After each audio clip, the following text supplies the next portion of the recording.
Welcome back to the All Seasons channel. Today, we're going to do something completely different. I'm going to do a tool review. I in no way, shape, form, or fashion, to quote our great governor of West Virginia. Those of you who are from West Virginia will get that. I in no way received any compensation for this review. I paid full retail on this from Amazon. There will be a link in the description of this video that will link to this tool that I bought. But like I say, there's a plethora of these things to choose from. I think it probably just depends on what you intend to do with it, because I think you can get some cheaper ones that just have a lot less dies if you're just doing like battery cables. When you buy these things, most of them don't actually say they're for crimping stainless steel cable.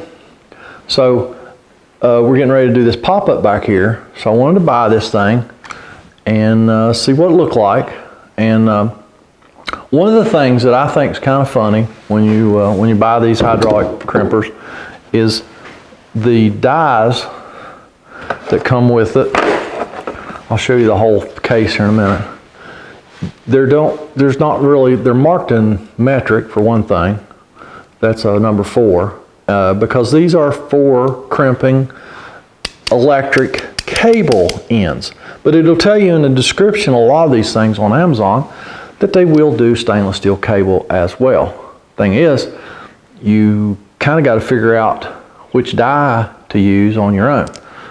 I made up this cable. I used a number 16 die on one end and a number 10 die on the other one. So one of these, it kind of crimps the side a little bit. So that's the smaller die and that's the larger die.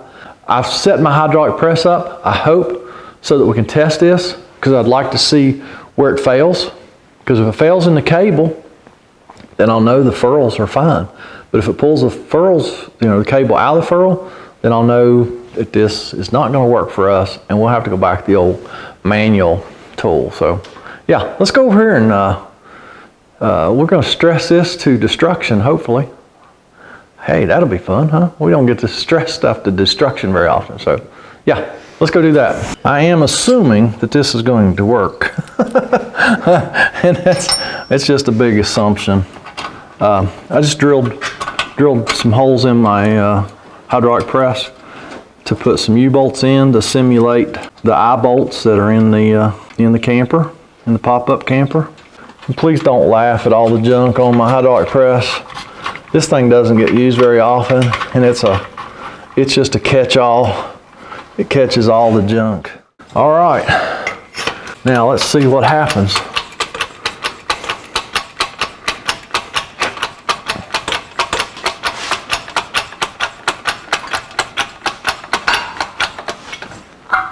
Oh yeah, she's pretty tight.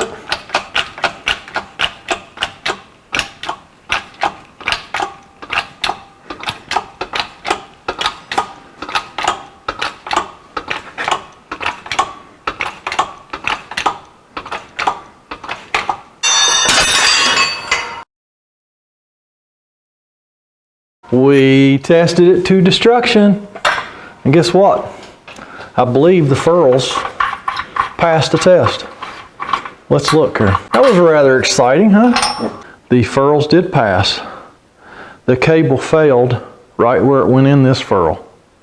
So actually, both ferrules work. So I would say that this is a win for the hydraulic crimp tool. Let me show you a little bit more about the tool. The one that I chose was the Luhawk. Comes in a blow molded case. It's got all your dies. Actually, I went on the internet and I found a conversion from AWG wire, which this is what this is actually designed to do, is crimp wire ends. So we use a lot of a double aught cable to make battery cables. And it says it would take a 67.4 millimeter die. Well, we have 70s, so I'm going to assume that the 70 dies would be close enough to the 67.4. So I'm actually impressed. I think it passed because the cable failed before the ferrules did, and that's That's all you can ask for. So I guess for this hydraulic crimping tool to do stainless steel cable,